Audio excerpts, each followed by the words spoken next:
Ezrat Hashem, on va continuer le Etzraïm, donc le char à Klalim, la porte des généralités. Donc le Rav Chaim Vital a expliqué la dernière fois quels étaient les principes de ce qu'on appelle la Shvirat HaKelim, c'est-à-dire que Hachem a fait en sorte de briser les réceptacles du monde qu'il a créé pour faire en sorte de séparer le bien du mal et de faire en sorte que les écorces soient séparées de la sainteté. Ensuite, il a fait en sorte que la neshama de ces réceptacles revienne à sa source, mais avant de revenir à sa source, qu'elle laisse dans le réceptacle des étincelles de sainteté pour permettre ensuite au réceptacle de revenir à la vie, donc d'être réparé, puisqu'il était détruit. Et donc, à partir de là, on avait vu également que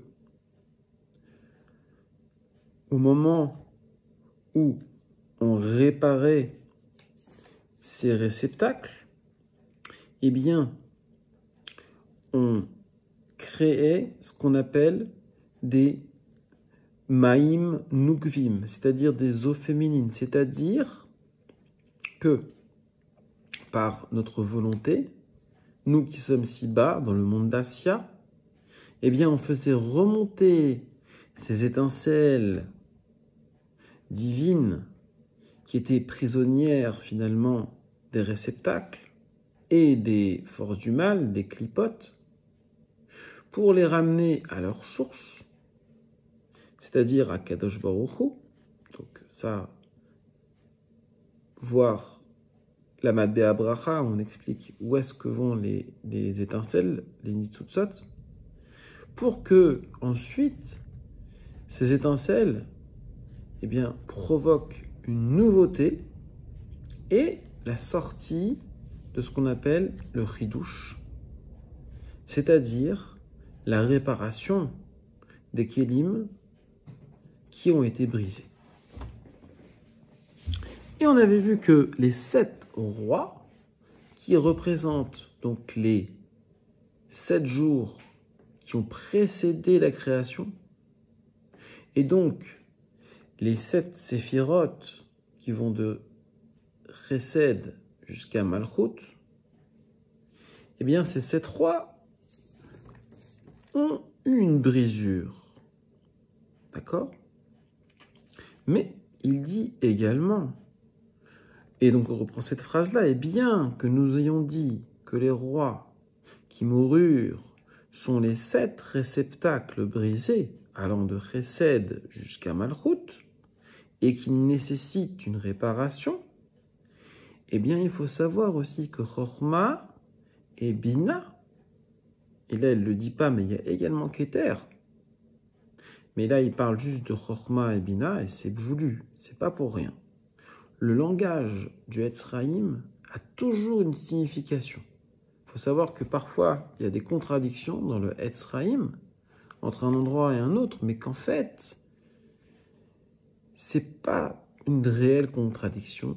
C'est parce que le Rav Chaim Vital emploie des mots qui ont une certaine signification dans leur contexte et qui, en fait, vont nous amener à comprendre d'une certaine façon. Et là, ici, c'est pas pour rien qu'il dit Chochma et Bina nécessitent également une réparation. Hein ? Pourquoi une réparation ? Pourtant, on voit qu'ils n'ont pas subi de brisure. Donc, pourquoi ils nécessiteraient une réparation ? Et il explique, ici de façon très générale, parce que c'est le chapitre sur les généralités, donc c'est de façon très générale, ce qui va être expliqué ensuite de façon très développée dans ce qu'on appelle le char à Nekudim et le Shar Shvirat HaKelim, qui est bien plus tard dans le livre. Et donc, il explique que, car au début, Bina recevait la lumière dos à dos, puisqu'elle ne pouvait la supporter face à face. Ainsi, son réceptacle rétrécit et diminua. Il s'agit donc d'une diminution et d'une chute vers le bas. Donc, on voit qu'il y a également une réparation dans la Bina. Alors, sachez que toutes les mitzvot qu'on fait ne concernent en général que les 7 rois.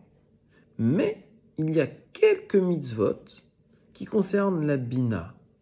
Elles ne sont pas nombreuses. On a par exemple le jour de la Brit Mila. On a également la Huppah. Et on a également la Neila de Yom Kippourim qui vont réparer la Bina.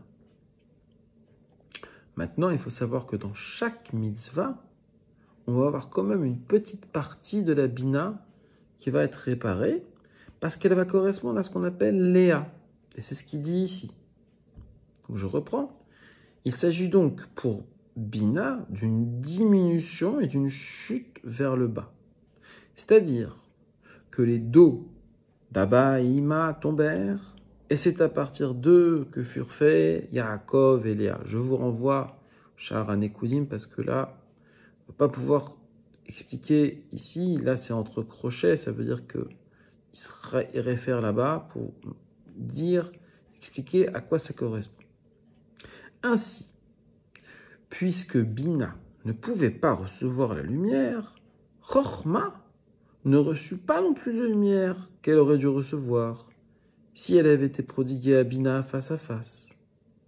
Cet aspect est également appelé descente. Ceci constitue le secret du verset.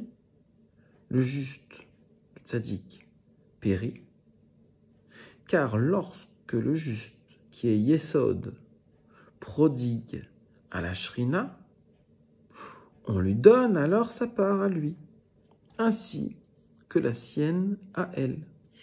Donc ici, il compare Yesod, qui est le tzaddik, à Abba, et Bina à la Shrina.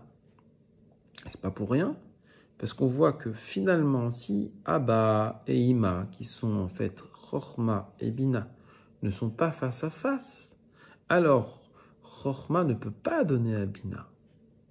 Et donc à lui-même, on ne lui donne pas sa part. Et pour pouvoir donner à Bina, Chochma doit lui donner par son Yesod. Et à ce moment-là, la Bina va jouer le rôle de réceptacle et donc de Shrina. Et on peut tirer de cet enseignement deux choses. Première chose, c'est que Abba représente Chochma qui est notre Neshama. Et Bina, qui représente la Shrina, représente notre corps. Donc, si on veut que notre Neshama puisse grandir, il faut qu'elle donne à notre corps. Qu'est-ce que ça veut dire donner à notre corps? Ça veut dire pouvoir faire de la spiritualité une matérialité. C'est-à-dire, par exemple, faire une kavana sur la mise des tefilines, ou sur la mise du talit, ou sur une bracha, mais qui va se concrétiser par un acte physique. Et donc, la neshama va donner au physique, il va y avoir un passage du spirituel vers le matériel, et à ce moment-là, comme la neshama donne au corps, alors la neshama reçoit de plus haut. Cependant, lorsqu'il ne prodigue pas à la Shrina, il ne reçoit alors qu'une seule part. Ah, une seule, ça veut dire qu'il aurait pu en avoir plus. D'accord ?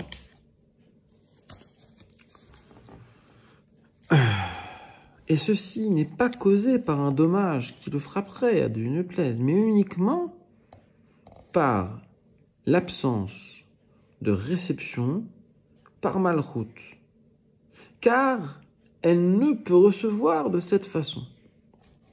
Autrement dit, être face à face, c'est un homme et une femme qui se parlent. Il y a des lois du mariage, puis après il y a les lois pour qu'un homme vive avec sa femme. Il y a des halachot aussi, qu'un homme il doit donner du temps à sa femme. C'est exactement être face à face. C'est un machal ici pour expliquer qu'est-ce que c'est être face à face.